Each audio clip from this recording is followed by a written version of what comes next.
Nós estamos aqui no templo da Assembleia de Deus da Penha, no Rio de Janeiro, na rua Montevidéu 1191, no culto da escola dominical. E para você que está assistindo o programa ou pela fita, não pense que a escola dominical está cheia porque eu estou falando. É porque Deus tem abençoado a Assembleia de Deus da Penha, cujo pastor é o pastor José Santos, que está aqui conosco aqui no púlpito, é o pastor titular da igreja. Deus tem abençoado essa igreja e nós não temos mais espaços para fazer classes de adultos. Tudo aqui está estrangulado. Louvado seja o nome do Senhor. Então nós estamos aqui numa escola dominical com os adultos dentro da igreja. E hoje eu tenho um tema muito importante, tremendamente polêmico a nível da sociedade, e com a graça de Deus e a sua misericórdia e a sua revelação, eu quero tratá-lo nessa manhã. Quero ler duas passagens da Bíblia. A primeira é Romanos 12:2. A nossa lição da escola dominical, as lições da Bíblia da nossa editora Central Gospel, nós estamos falando sobre inconformados com o mundo.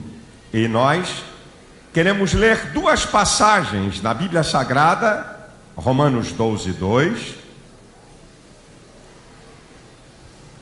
O texto da palavra de Deus nos diz assim: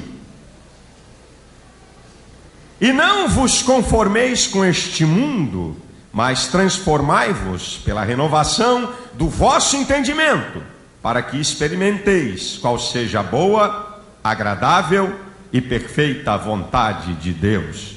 Abra também a sua Bíblia na primeira epístola de Timóteo, capítulo 3, versículo 15. E eu vou destacar a última frase desse texto. A primeira epístola de Timóteo, capítulo 3, versículo 15. Diz assim o texto da palavra de Deus: mas se tardar, para que saibais como convém andar na casa de Deus, que é a igreja do Deus vivo, a coluna e firmeza da verdade. A igreja é a coluna e firmeza da verdade. Nessa manhã, eu quero tratar especificamente da questão da homossexualidade, do aborto e de células-tronco. Assuntos que estão na moda, assuntos que geram polêmicas, mas eu sou cidadão desse país, estou num país livre e quero apresentar a minha visão. Quero primeiro falar da homossexualidade. E quero dizer logo, de primeira mão, que nós evangélicos amamos todos os homossexuais.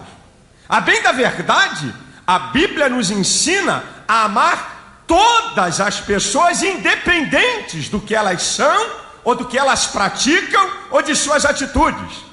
Mas existe uma distância fenomenal entre amar uma pessoa e concordar com as suas práticas. Nós amamos todo tipo de pessoas, até bandido. Nós amamos, porque a Bíblia manda amar o próximo.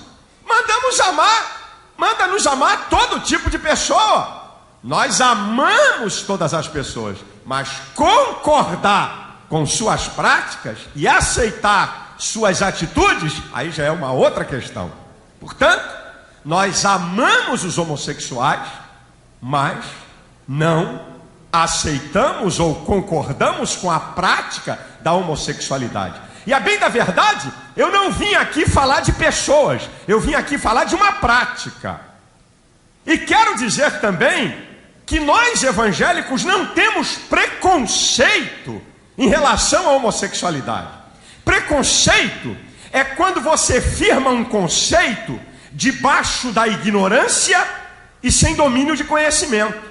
Eu não tenho preconceito em relação à homossexualidade. Eu tenho conceito firmado. E conceito firmado na base de conhecimento e não na base de lógica ou de opiniões à mercê do bom gosto de alguém.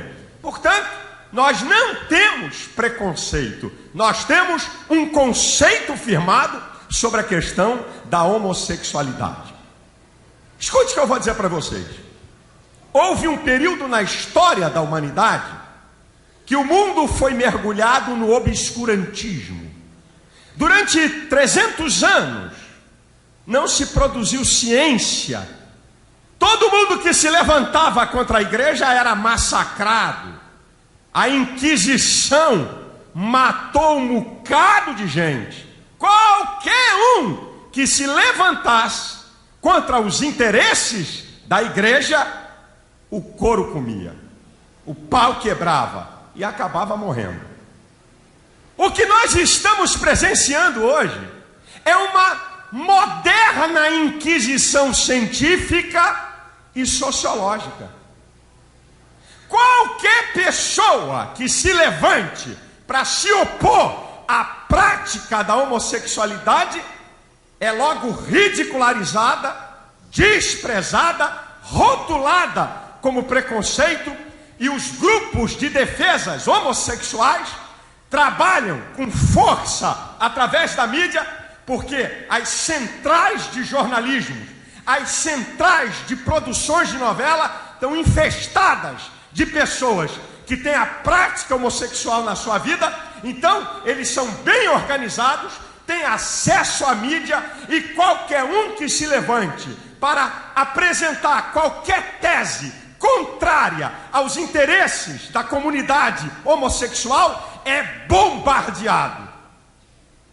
E o que me acha e me causa espanto, que até o Conselho Federal de Psicologia baixou resolução proibindo que os psicólogos realizem qualquer tratamento em homossexual que queira mudar a sua preferência sexual. É a ciência a serviço do desserviço. Eu não sabia que as ciências humanas viraram ciências exatas. A ciência trabalha com a busca do saber e do conhecer, mas a pressão de grupos homossexuais é tão violenta que eles colocaram ponto final. Ninguém pode estudar ou apresentar teses sobre a questão da homossexualidade, que o tiro, o bombardeio vem, e até com ameaças de justiça. Eu estava vendo um debate na TV um dia desse sobre a questão da homossexualidade, e um representante de um grupo de defesa homossexual ameaçou os participantes do debate, dizendo: olha, cuidado com o que vocês vão falar aqui, porque depois, lá na justiça, a coisa fica feia. Eu falei: ah, se eu tô aí, meu filho. Ah, se eu tô aí, tu ia ver o que ia acontecer, se eu ia dar mole para você. Ameaça até com ações da justiça quem se opor a essa prática. Mas afinal de contas, o que dizem sobre a homossexualidade?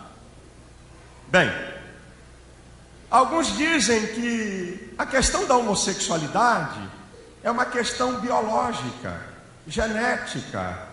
O indivíduo já nasce homossexual. Significa então, dentro desse conceito, que se a homossexualidade já é um determinismo biológico, então temos que mudar a educação, as leis e a religião. Porque se o indivíduo já é homossexual por natureza, então temos que fazer modificações nas leis. Temos que fazer modificações na educação, temos que fazer até modificações na religião para poder aceitar essa tese. Mas deixa eu dizer para você, nenhum cientista jamais provou ou vai provar que homossexualidade é uma questão biológica ou genética. Não existe ordem cromossômica de homossexuais. Existem cromossomas femininos e masculinos. O indivíduo heterossexual e homossexual do mesmo sexo tem a mesma ordem cromossômica. Não temos cromossomas homossexuais. Não existe anatomia homossexual. Não tem anatomia homossexual. Portanto, essa tese é furada. Não existe parte do hipotálamo emitindo frequências para o indivíduo ter um comportamento homossexual. Não há nenhuma prova científica, não há nenhuma comprovação e jamais haverá, porque nesse particular a teologia e a ciência concordam que Deus fez macho e fêmea e não uma sociedade de andrógenos ou de bissexuais. Tanto a ciência como a teologia estão corretas. Não existe homossexualidade por questões genéticas ou biológicas. E aí, você faz a seguinte pergunta: pastor, então me dê uma definição do que é homossexualidade. Eu defino para você. Homossexualidade é um homem ou uma mulher por determinação genética e homossexual por preferência aprendida ou imposta. Esta é uma definição de homossexualidade. Um homem ou uma mulher por determinação genética e homossexual por preferência aprendida ou imposta. Homossexualidade, acima de tudo, é uma questão comportamental.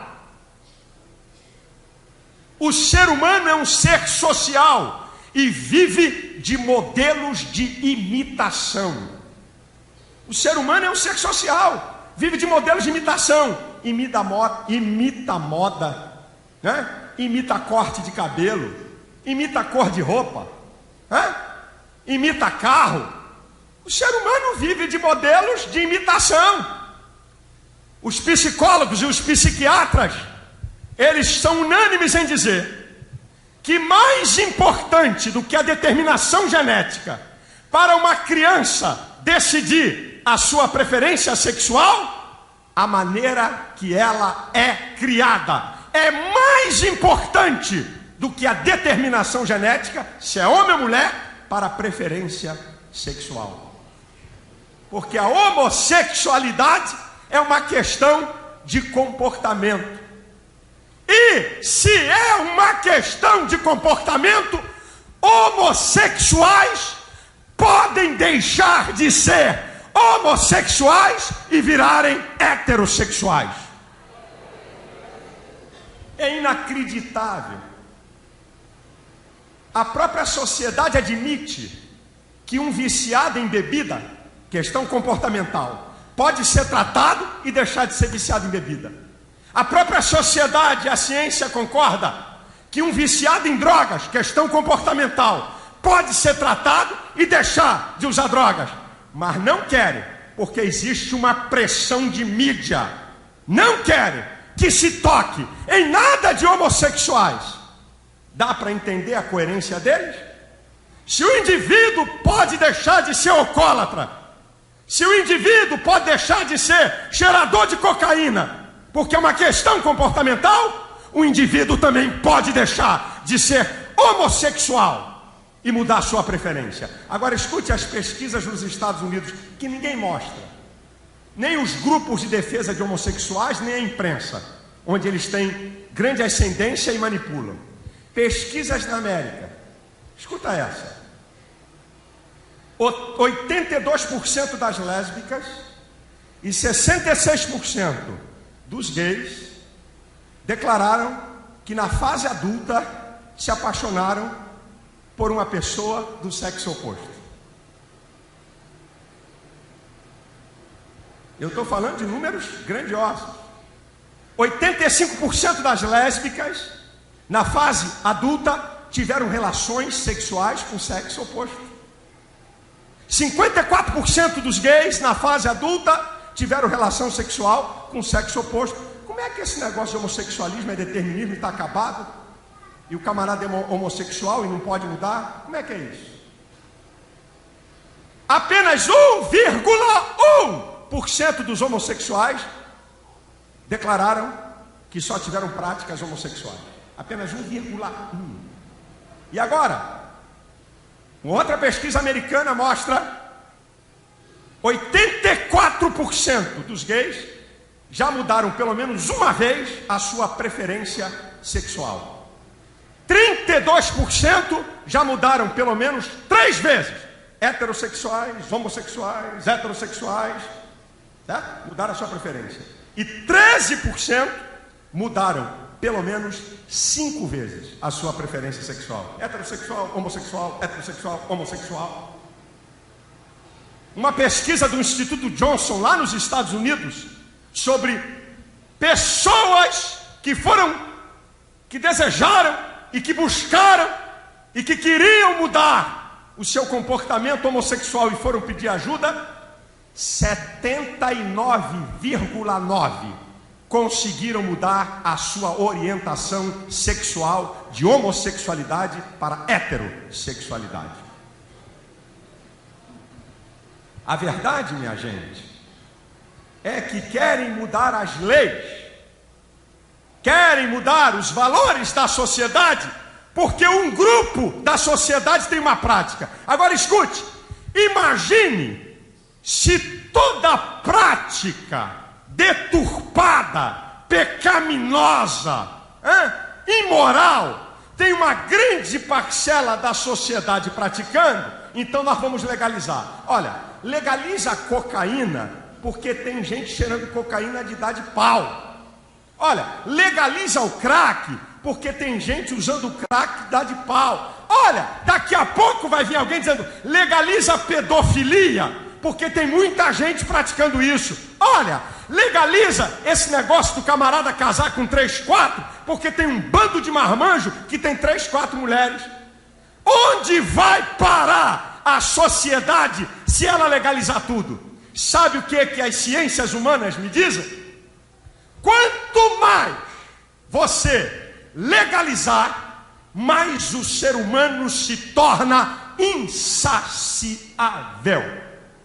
E quanto mais se legalizar, ele perde a noção de princípio. E quanto mais você legalizar as coisas na sociedade, o ser humano perde referência. Querem legalizar tudo. Agora não fica chateado comigo. Um erro moral nunca pode ser um direito civil. Eu vou repetir. Um erro moral nunca pode ser um direito civil. Porque se essa sociedade legalizar todas as aberrações, ela auto se destrói. Porque todo ser humano precisa de limite. Escute isso que eu vou te dizer. Pesquisa de um cientista, Charles Vink, da Universidade de Nova York. Ele pesquisou mais de 2.000 culturas existentes na história da raça humana. Chegou à conclusão que em apenas 55 eram culturas unissexuais. Isto é, não havia diferenciação do papel do macho e da fêmea. Sabe o que aconteceu?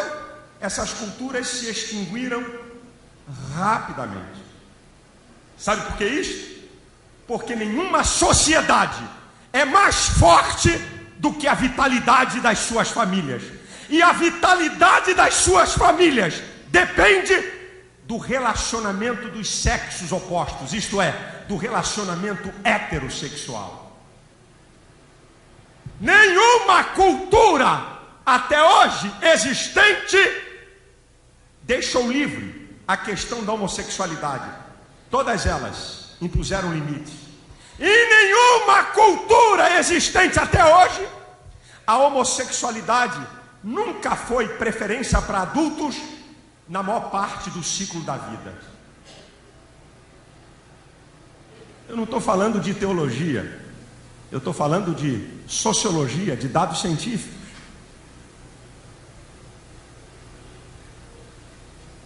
Como é que nós podemos apoiar uma prática que não tem nem respaldo na ciência e uma prática que é uma questão de comportamento?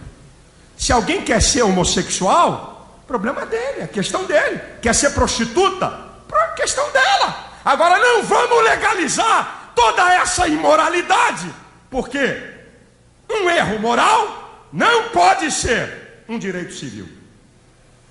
E aí eu digo para vocês, até aqui eu não falei de teologia, vou falar agora. Até aqui eu não usei teologia para questionar a questão da prática homossexual, mas vamos para a teologia. Vamos para a teologia. O que é que a Bíblia, o que é que a palavra de Deus nos fala? A rejeição da homossexualidade na palavra de Deus, ela está perfeitamente fincada na origem da criação. A Bíblia diz que Deus fez macho e fêmea, criou, ou melhor, instituiu o casamento através da relação heterossexual e a família. Queridos, macho e fêmea, instituição do casamento heterossexual e a família. Isto não é nenhuma aberração religiosa. A civilização humana tem perdurado até aqui por causa deste princípio bíblico. Porque se não houvesse casamento heterossexual e se não houvesse macho e fêmea, não seria possível a sobrevivência da raça humana. É fundamental o relato da criação, porque nela você descobre o propósito e as características da criatura, macho e fêmea. O homem não é produto do acaso, é imagem e semelhança de Deus. É uma verdade.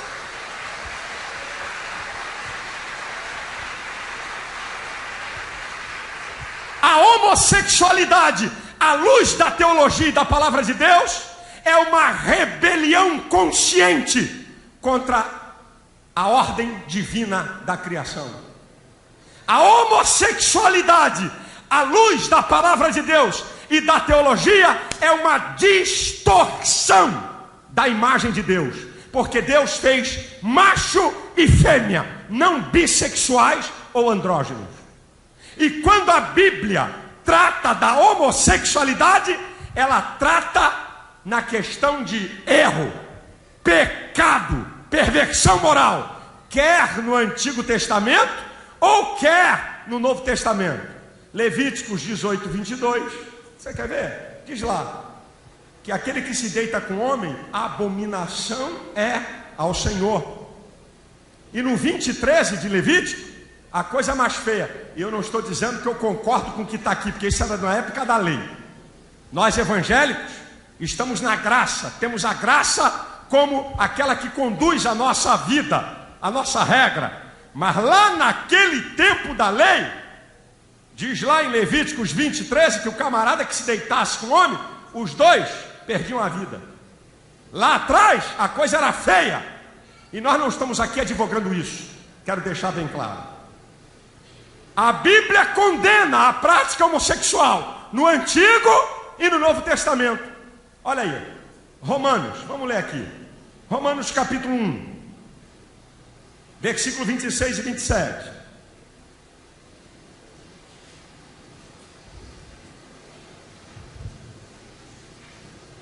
Olha o que diz a Bíblia. Agora eu estou falando de teologia. Olha o que diz a palavra do Senhor. Romanos 1,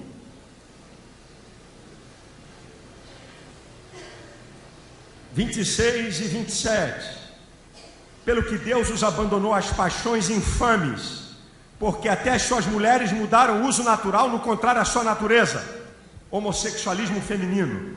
E semelhantemente também os varões, deixando o uso natural da mulher, se inflamaram em sua sensualidade uns para com os outros, varão com varão, cometendo torpeza e recebendo em si mesmo a recompensa que convinha ao seu erro.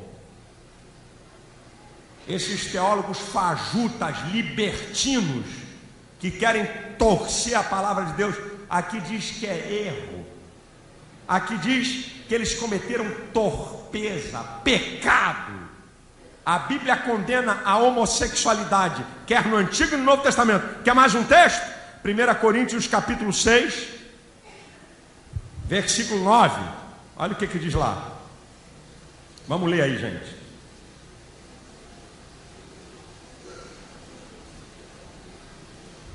Primeira carta de Paulo aos Coríntios, capítulo 6, versículo 9 e 10, diz assim, 1 Coríntios, capítulo 6, versículo 9 e 10. Não sabeis que os injustos não hão de herdar o reino de Deus? Não erreis, nem os devassos, nem os idólatras, nem os adúlteros, nem os efeminados, lá no grego malakoi, o passivo, o homossexual passivo, e nem os sodomitas, homossexual ativo. Até aqui a Bíblia faz essa divisão. Nem os ladrões, nem os avarentos, nem os bêbados, nem os maldizentes, nem os roubadores herdarão o reino de Deus. A palavra de Deus condena a prática homossexual, quer no Antigo e no Velho Testamento. E não vem para cá com essa filosofia barata de que Deus é amor. Deus é amor, que grande coisa. Ai meu Deus do céu, ninguém sabia disso. Deus é amor, mas a Bíblia diz que Deus é justiça. Faz parte do caráter de Deus o amor, a justiça, a compaixão. Deus não é só amor, é amor mesmo, porque Ele perdoa o pecado de qualquer pessoa. Porque todo mundo, a partir, eu aqui que estou falando, eu merecia o inferno, mas a graça salvadora manifestada em Cristo Jesus, pelo seu amor, me livrou da condenação eterna. Mas eu tenho uma palavra aqui. Eu tenho certeza que aqui nesse auditório, ou alguém que está me vendo por uma fita, ou alguém que está me vendo pela TV, talvez você esteja na prática homossexual e diga: caramba, como é que esse pastor é violento? Ele está me acusando, ele quer acabar comigo. Não! Eu quero falar a verdade. A sociedade gosta de viver na hipocrisia e pensa que amar é ser hipócrita, amar é falar a verdade. Eu quero dizer para você que tem um comportamento homossexual, que há uma saída para você. Olha o texto. Olha o texto. Eu vou repetir o texto e vou citar mais um, de 1 Coríntios 6, versículo 10, e vou citar o 11. Olha que coisa tremenda. Não erreis, nem os devassos, nem os idólatras, nem os adúlteros, nem os efeminados, nem os sodomitas, nem os ladrões, nem os avarentos, nem os roubadores herdarão o reino de Deus. Agora olha o 11. E é o que alguns têm sido, mas haveis sido lavados, mas haveis sido santificados, mas haveis sido justificados em nome do Senhor Jesus e pelo Espírito do nosso Deus. O Senhor Jesus tem poder de libertar você disso, meu filho.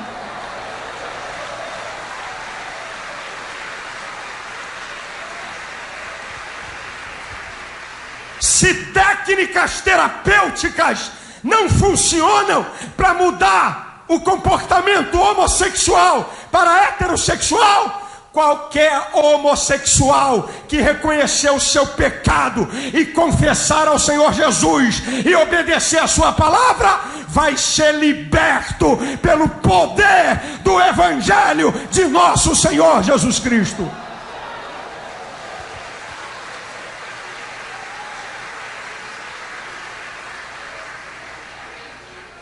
Essa que é a verdade.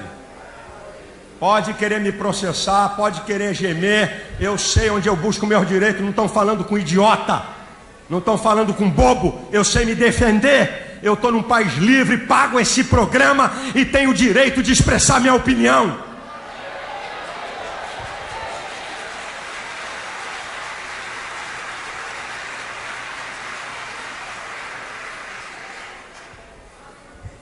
E a questão do aborto? Vamos mudar o disco. E dentro da questão do aborto a gente entra com célula-tronco porque está muito ligado. E a questão do aborto? Em primeiro lugar, aborto não é uma questão religiosa. Essa tem sido a malandragem desses libertinos, dessa gente que não teme a Deus. É tentar rotular qualquer pessoa que é contra o aborto. Olha, isso aí é coisa de religião retrógrada. Ah, é? Aborto não é uma questão religiosa, é uma questão científica, especificamente biológica. A biologia comprova, com farta documentação, que a vida começa na concepção e ela é contínua, quer intra ou extrauterina, até a morte. Quem determina isso é a ciência, não é a religião nem a teologia. A biologia. A vida começa na concepção e ela é contínua, quer intra ou extrauterina, até a morte. E aí você diz, pastor, mas por que essa discussão que se acerta para poder definir se a vida começa na concepção ou não? Porque a vida começa na concepção significa que aborto é matar uma vida. A biologia, a genética, a embriologia, ela fundamenta a humanidade da criança desde o ventre. Desde o ventre. Você sabe qual é a diferença entre o óvulo fecundado e você? O tempo e a nutrição. O óvulo fecundado tem um dia, uma semana, 3 meses, 4 meses. E você tem 20 anos, 30 anos, 40 anos, 50 anos. O óvulo fecundado, ele se alimenta dos nutrientes lá do fluido amniótico, daquela cápsula que o protege, e você come arroz, feijão, carne.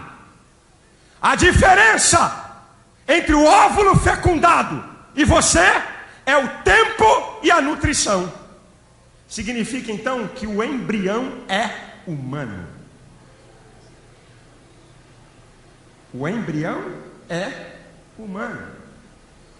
Escuta, o embrião é uma pessoa porque na sua evolução ele não pode se tornar outra coisa a não ser pessoa.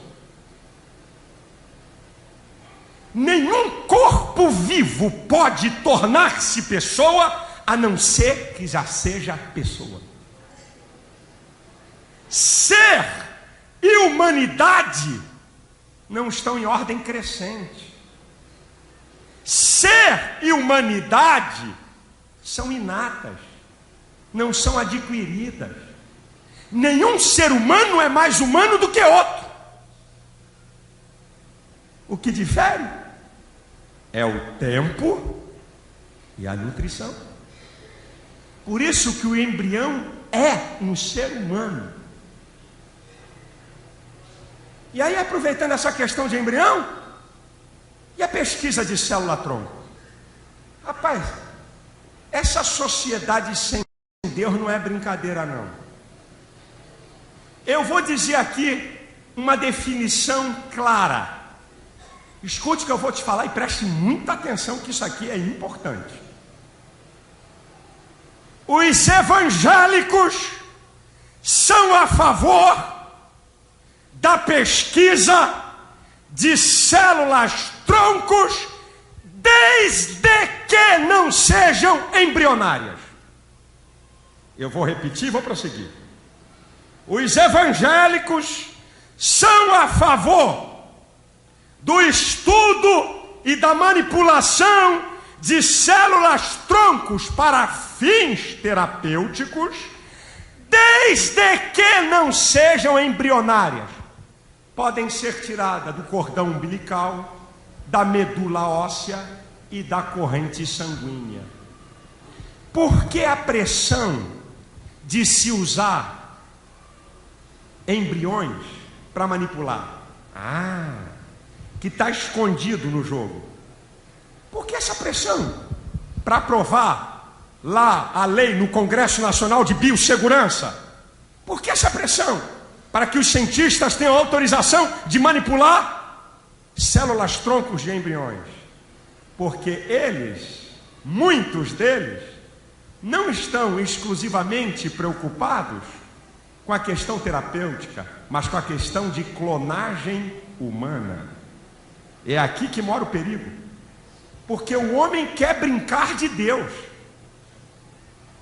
Nenhum cientista tem o domínio absoluto da manipulação genética. Sabe o que pode acontecer que ninguém diz? Um gene defeituoso por manipulação se perpetuar na raça humana e lá na frente, nas gerações futuras, termos doenças que até hoje não apareceram e defeitos na estrutura do ser humano que até hoje não apareceu.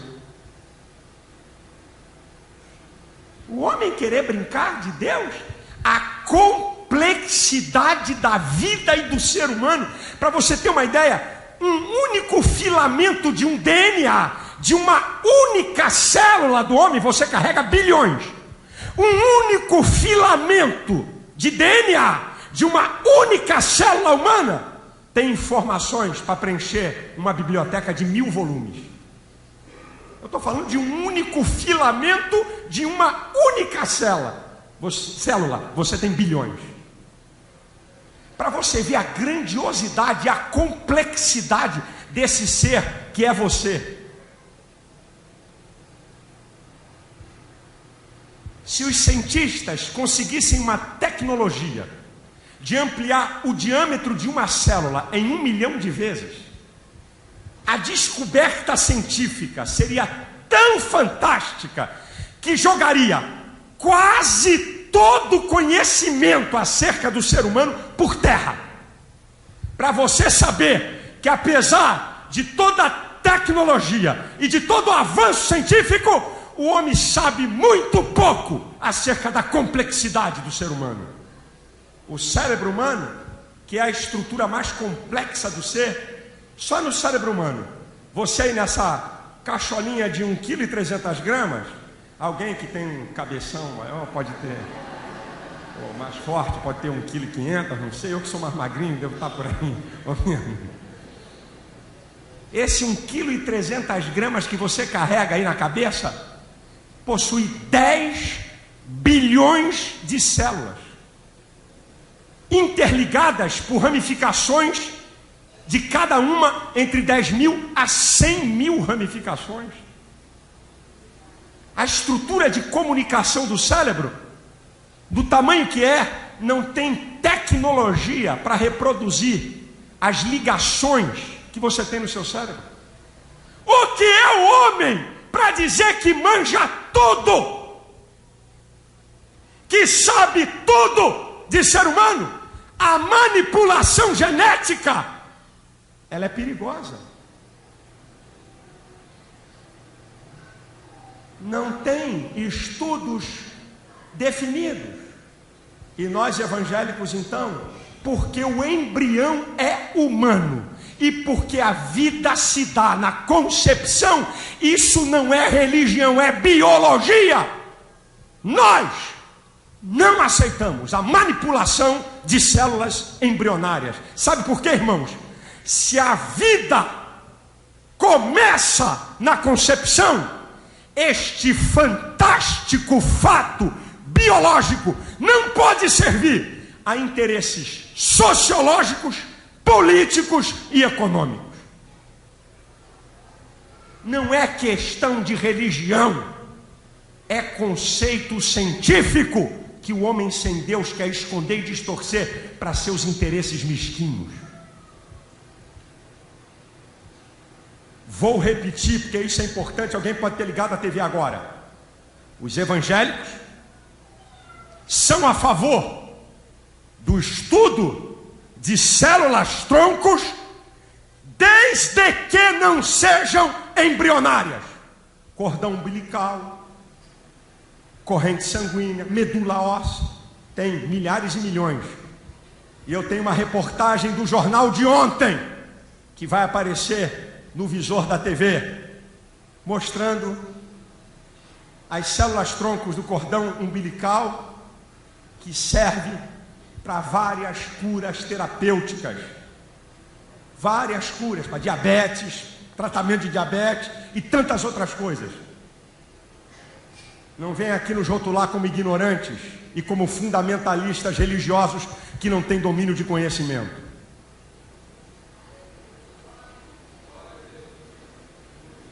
Eu quero que você guarde. Você pode repetir comigo? Para você guardar. Eu conheço isso que eu estou te falando. Isso é científico. A repetição, ela ajuda você a memorizar. Então você vai repetir comigo. Eu falo, você fala, eu falo, você fala, para poder ficar bonito. Ok? A diferença entre o óvulo fecundado e eu é o tempo e a nutrição. A vida começa na concepção. Isto é um fato científico comprovado pela biologia, pela medicina fetal, pela genética e pela embriologia. Não é simplesmente uma questão religiosa.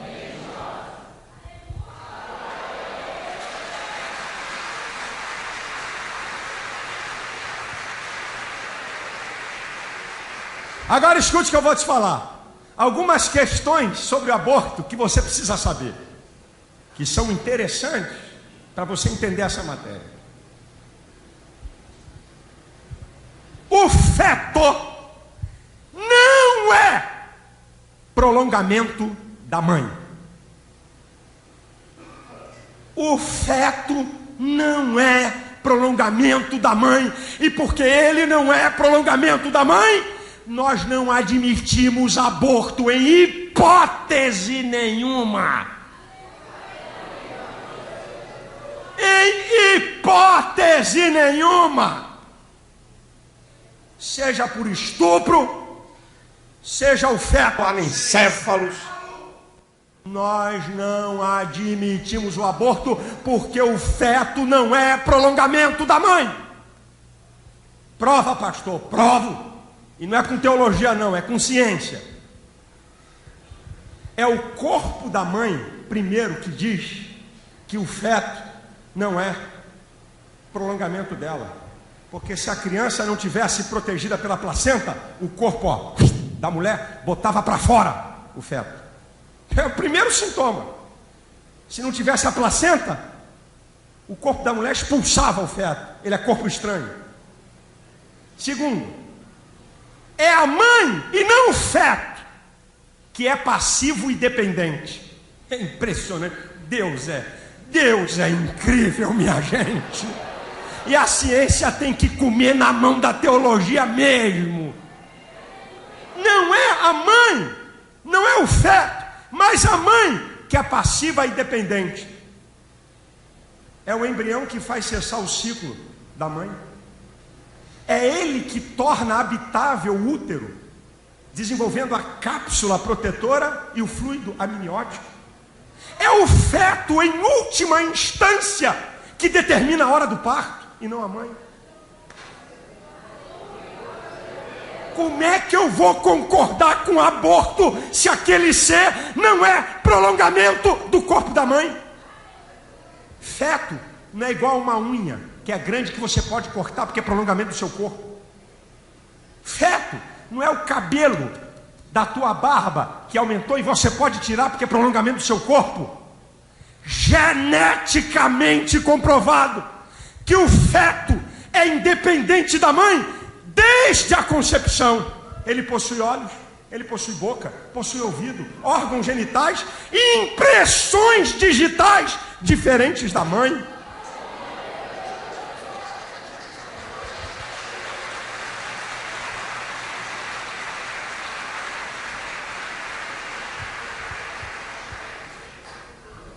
Escuta essa. Ah, Jesus amado, quanta ignorância espiritual, não é nem científica, porque ele sabe do que eu estou falando. O óvulo fecundado de um casal de negros, transplantado para o útero de uma branca, vai nascer um negro. O óvulo fecundado de um casal de brancos, transplantado por útero de uma negra, vai nascer um branco.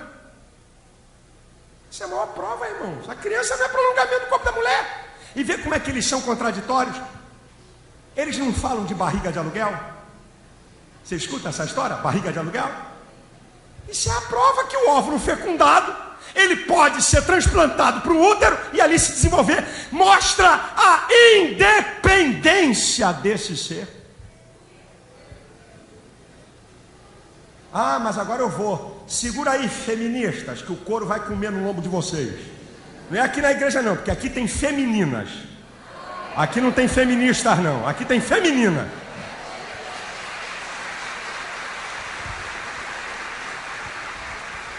Olha aí, feministas, ativistas a favor do aborto.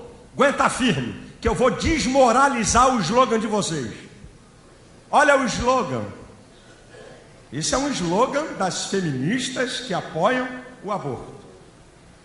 Toda mulher tem o direito de controlar o seu próprio corpo. Vamos analisar a frase. Isso é uma frase das feministas pró-aborto. Toda mulher tem o direito de controlar o seu próprio corpo. Primeiro, toda mulher. 50% dos fetos que são abortados são mulheres. Não tiveram direito de controlar o seu próprio corpo. Já começou a furada por aí. Entenderam? Se 50% dos fetos são mulheres e foram abortados, não tiveram direito de controlar o seu próprio corpo. Sabe o que é esse slogan? Esse slogan é o massacre dos poderosos contra os indefesos. Toda mulher, já queimei a primeira, vamos para a segunda, tem o direito. Ninguém juridicamente tem direito absoluto sobre o seu próprio corpo. Ninguém pode se mutilar, tentar suicídio. Vai responder. Ninguém juridicamente tem direito sobre o seu próprio corpo. E ninguém juridicamente tem direito de colocar em risco outras pessoas. Que direito? Você não tem nem direitos absolutos sobre o seu próprio corpo. Como é que vai ter sobre o direito do corpo do outro, que é o feto? Toda mulher tem o direito de controlar. Estar em controle indica responsabilidade. E a maioria quase que absoluta dos abortos é fruto da promiscuidade e da imoralidade humana. O aborto, ele vem cobrir essa imoralidade e essa promiscuidade da relação humana. Que controle? Não controla nem a sua vontade, vai controlar o corpo dos outros. Toda mulher tem o direito de controlar o seu próprio corpo. Já falei aqui, o feto não é corpo da mulher. O feto não é prolongamento da mulher. Portanto, ela não tem o direito de determinar se o feto vive ou morre.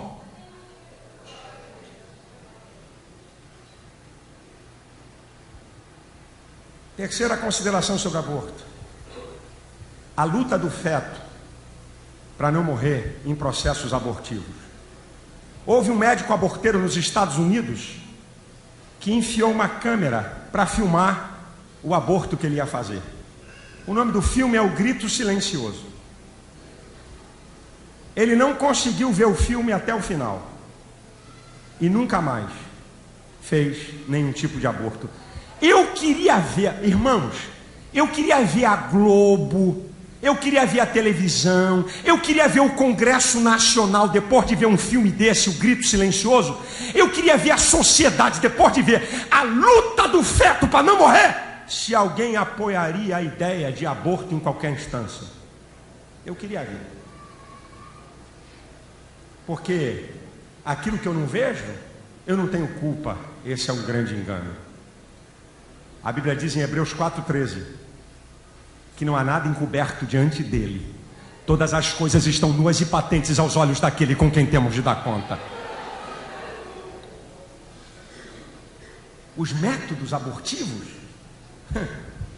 um dos métodos é uma máquina de sucção 25 vezes mais poderosa do que o aspirador de pó que você tem em casa. Ele é introjetado no útero da mulher para, através do vácuo, sugar o feto. E aí a cabeça do feto não passa no tubo. Eles enfiam um fósseis e amassa a cabeça, massacra para poder ficar no tamanho para ser sugado. Esse é um método. O outro método de aborto é a dilatação e evacuação. Dilata o útero da mulher e enfia um fósseis com uma tesoura mecânica que vai cortando todo o feto, picando todo o feto. E a criança luta desesperadamente para não morrer. O outro método é ingestão salina. Joga um líquido lá onde está aquela cápsula protetora salino e mata a criança por envenenamento e depois o corpo da mulher expele aquele feto morto. Aí alguém diz assim, porque a sociedade tem sido enganada por esses libertinos. Ah, pastor, mas será que se não legalizasse o aborto, evitaria? Você já ouviu isso na imprensa? Não, evitaria, porque as mulheres fazem aborto em clínicas aí, nos porões. Isso é um absurdo. E se legalizasse o aborto, e aí as mulheres poderiam ser tratadas? Pesquisa nos Estados Unidos. Precisa falar? Primeiro mundo, medicina, hospital, vai lá. Hospital na América é para qualquer americano, de qualquer classe social, as maiores e melhores tecnologias em qualquer área. Eu vou mostrar para você o engodo e o engano de se pensar que se uma mulher tiver assistência médica adequada para o aborto não vai acontecer nada. Eu trouxe a lista. Eu trouxe aqui uma listinha. Não dá para guardar isso. Mas outra coisa eu ainda tenho. Mas essa aqui é a dose. Seria o aborto um procedimento seguro para a mulher? Pesquisa americana. Pesquisa americana. Aborto aprovado. Pode fazer o aborto? Vamos ver as consequências. Vamos lá. Perfuração do útero. Isso aqui são as pesquisas. Mulheres que abortaram.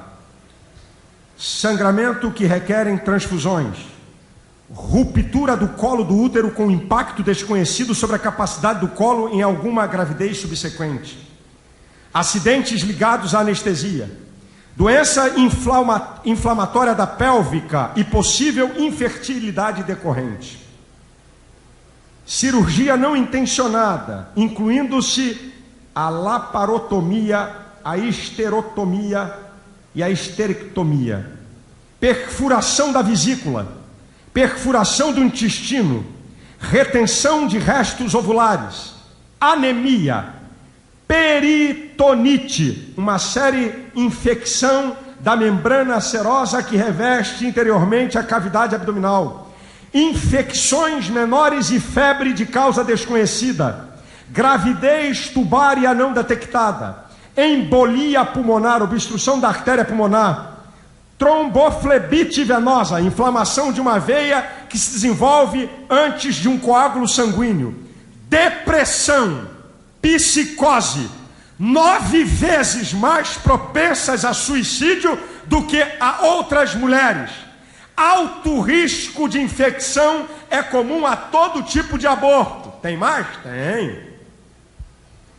O risco de aborto espontâneo no segundo trimestre da gravidez aumenta 10 vezes mais aquelas que já fizeram um aborto. Além disso, deve-se deixar claro que o aborto de fato aumenta a chance de morte materna em qualquer gravidez futura. E também, o aborto é um peso psicológico tão profundo na consciência de uma mulher quando ela destrói uma gravidez. Quem te falou que é a segurança? Por mais que se aprove o aborto, que engodo, que engano, que rolo. Sabe quem é a maior prejudicada por esses libertinos que querem aprovar o aborto? É a própria mulher. É a própria mulher.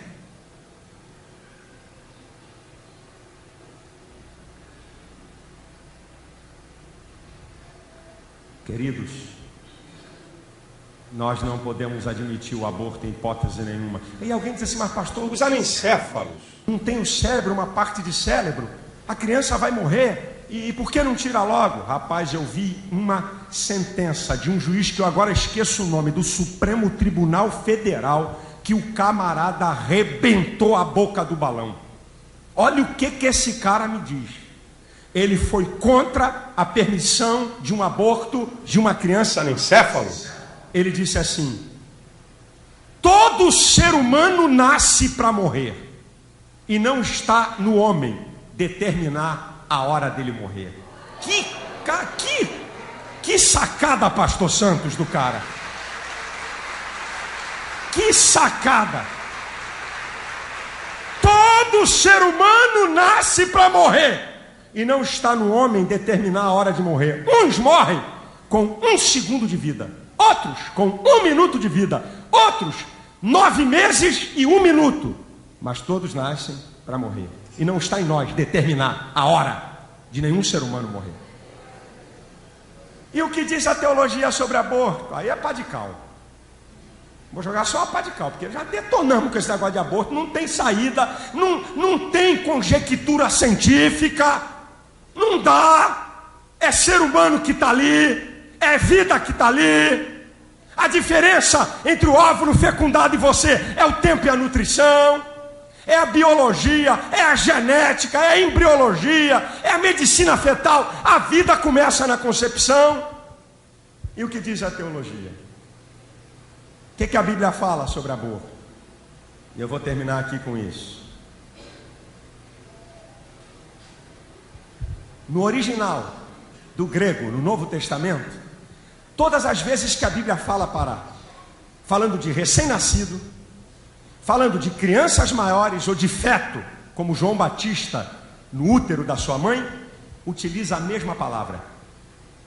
Não há uma palavra diferenciando feto de criança, é a mesma palavra no original, porque Deus considera o feto como um ser humano. E escuta o que eu vou te falar, meu irmão. Deus se relaciona com pessoas que ainda não nasceram. Você já leu o Salmo 139? Do versículo 13 ao 16? De modo terrível e maravilhoso eu fui criado. Maravilhosas são as tuas obras, e a minha alma o sabe muito bem. Os meus ossos não te foram encobertos quando entretecido fui criado, como nas profundezas da terra. Agora olha que coisa linda. Os teus olhos viram o meu corpo ainda informe. Está falando do embrião. O embrião até a 4ª ou 5ª semana é informe. Os teus olhos viram o meu corpo ainda informe. E todas estas coisas iam sendo anotadas no teu livro quando elas estavam sendo criadas dia a dia, sem que nenhuma delas ainda havia. Deus se relaciona com a vida intrauterina. Utiliza-se pronomes pessoais para o feto. Jeremias 1,5. Jeremias, eu te conheci antes do ventre da tua mãe, e antes que você saísse da madre, te santifiquei as nações. Isaías 49:1. Isaías, ele dizendo: eu fui escolhido desde o ventre da minha mãe, e nas entranhas da minha mãe ele fez conhecer o meu nome. Tratamentos com pronomes pessoais para o feto, porque é uma pessoa, porque um embrião não pode se tornar outra coisa a não ser pessoa, então ele é pessoa, ele é tão humano quanto você. a Bíblia coloca o feto e o ser humano no mesmo patamar. Lá no Antigo Testamento, Êxodo 21, do 22 em diante, olha que coisa interessante, olha que coisa interessante. Êxodo 21, eu não vou ler o texto não, do 22 em diante, diz assim, eu vou trazer ele para uma linguagem para você. Se dois homens estivessem brigando, e acontecesse um acidente, isso é, a briga, raquetada, pancada de lá, e bate numa mulher, a mulher está grávida, ela cai no chão, e inicia-se o processo de parto. Se aquela criança nascesse com vida, se pagava uma multa, e se ela morresse, vê lá na lei, vida por vida. Deus coloca o feto na mesma condição do ser humano adulto. Escute, Deus se fez homem na concepção. Lá em Lucas 1, 31 e 35, quando o anjo vem anunciar a Maria, diz: e conceberás, e dará a luz ao menino, e o seu nome será Jesus, e ele será o Salvador do mundo. Deus se fez homem na concepção.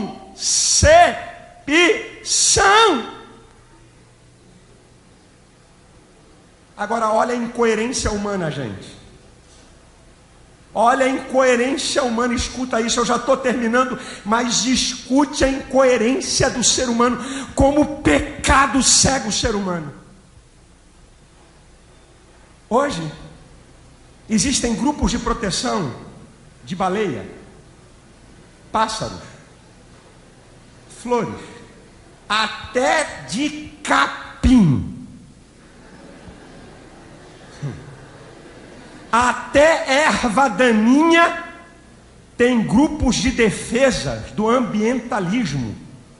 Se defende baleia, se defende lagosta, se defende mico-leão dourado, se defende floresta. E o ser humano não defende o seu semelhante. Que incoerência do homem!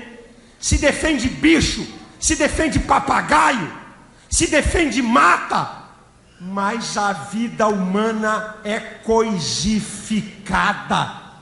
Sabe por que defende o aborto? Eu já falei, vou repetir: para esconder a promiscuidade e a imoralidade e o pecado da raça humana. Se protege tudo. Tem grupos de proteção e ninguém acha ridículo, mas se alguém defende a vida e é contra o aborto, a própria imprensa quer ridicularizar. Você quer ver uma pesquisa nos Estados Unidos sobre aborto e guerras? Olha que loucura. Escuta essa. Entre aborto e guerra. Guerra da Independência, 25 mil americanos morreram. Guerra Civil, 600 mil americanos morreram. Primeira Guerra Mundial, 125 mil americanos morreram. Segunda Guerra Mundial, 600 mil americanos morreram. Guerra da Coreia, 55 mil americanos morreram. Guerra do Vietnã, 56 mil americanos morreram. Previsão de aborto nos Estados Unidos até o ano 2000, dos anos 70 aos anos 2000, 50 milhões de abortos. A estimativa de abortos no planeta Terra até o ano 2000 ultrapassa a casa de 1 bilhão. 1 bilhão de seres humanos foram mortos. E aí vem uns hipócritas: pastor, onde é que estava Deus na tsunami? Morreram 200 mil pessoas e tanta miséria, e o homem é responsável pela morte de mais de 1 bilhão de seres humanos, e na maior cara de pau vulgarizam a vida. Amados, a vida é um dom de Deus Atos 17, 25 e 28 diz: porque dele provém a vida e todas as demais coisas, por ele vivemos, nos movemos e existimos. Ezequiel capítulo 18, versículo 4, o nosso Deus diz: tanto a alma do Pai como a alma do Filho são minhas. Salmo 24, versículo 1 diz: do Senhor é a terra, a sua plenitude, o mundo e o que neles habitam. O ser humano pertence a Deus, a vida é um dom de Deus, e cabe a Deus ter a soberania e a autonomia de interromper a vida.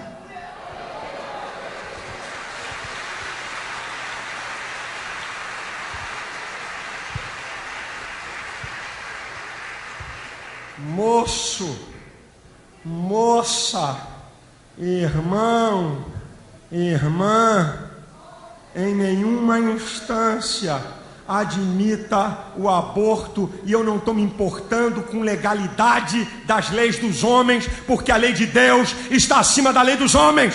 Aí se houver um estupro, pastor, dou a criança. Dou a criança. E se a gravidez for de estupro, e aí, pastor, doe a criança. Faça uma doação. Sabe por quê? Olha a hipocrisia social. Uma vez num debate eu disse isso. Bem, já que o pessoal topa o aborto, faz o seguinte: deixa a criança nascer, pega um porrete de beisebol e dá na mão da mãe para matar, para ver se ela vai. Fala, tá aqui minha filha, mata. Você não quer? Mata. Eu quero ver quem é que vai fazer. Sabe? É incoerência humana. Ah, foi fruto de um estupro? Que Deus guarde a sua filha, que Deus guarde a minha filha, que Deus guarde. Pastor, e se for sua filha? Eu não estou legislando em causa própria. Eu não estou defendendo tese minha. Eu estou defendendo o princípio da palavra de Deus. A vida pertence a Deus e só a Ele permite tirá-la. E nós, como igreja de Cristo, que somos a coluna e firmeza da verdade, não vamos aceitar essas aberrações.